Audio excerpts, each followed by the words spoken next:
ഞാൻ ഈ വീട്ടിലെ ഏറ്റവും നോട്ടിയസ്റ്റ് ആയിട്ടുള്ള ആൾ ആരാന്ന് ചോദിച്ചു കഴിഞ്ഞാൽ നിങ്ങൾ എല്ലാരും പറയുന്ന ഒറ്റ ഉത്തരമായിരിക്കും അല്ലേ?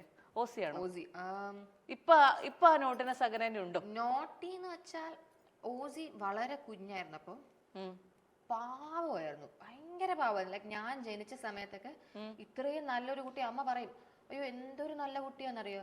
ഇപ്പൊ ഞാൻ LKG-യിലായിരുന്നപ്പോ എന്നും ഞാൻ ബസ്സിലിരുന്ന് ഓസിക്ക് വേണ്ടി ഞാൻ അമ്മു ഉണ്ട്, പക്ഷെ ഞാൻ അമ്മൂനെ മൈൻഡ് ചെയ്യില്ല, ഞാൻ ഓസിക്ക് വേണ്ടി കാത്തിരിക്കും. ഫസ്റ്റ് സ്റ്റാൻഡേർഡിൽ ഓസി വലിയ കുട്ടി വരും. അപ്പോൾ ഓസി ഒരു ഐ തിങ്ക് ഒരു 8 വയസ്സ് 9 വയസ്സ് വരെ വളരെ പാവമായിരുന്നു. പിന്നെ ഒരു ടീനേജ് ആ ഏജൊക്കെ ആയപ്പോൾ ചെറുതായിട്ട് നോട്ടി ആയി തുടങ്ങി, അത്യാവശ്യം കള്ളത്തരങ്ങളും കാര്യങ്ങളും അങ്ങനെ അങ്ങനെ എന്ന് വെച്ചപ്പം ഇപ്പൊ സ്കൂളിലൊക്കെ മാക്സിമം ടീച്ചേഴ്സ് വിളിച്ചിട്ടുള്ള ഓസിയുടെ കാര്യങ്ങൾക്ക് വേണ്ടി ഭയങ്കര വലിയ തെറ്റുകളൊന്നും അല്ലോട്ടെ, ഇല്ല മിക്ക കുട്ടികളും ചെയ്യുന്ന കുഞ്ഞു കാര്യങ്ങള്. ഇപ്പൊ എന്നാൽ ഏറ്റവും കുഞ്ഞിലെ നോട്ടി അഹാനായിരുന്നു. ദിയ വെറും പാവുമായിരുന്നു. കൊടയെടുത്തടിച്ച കഥയല്ലേ?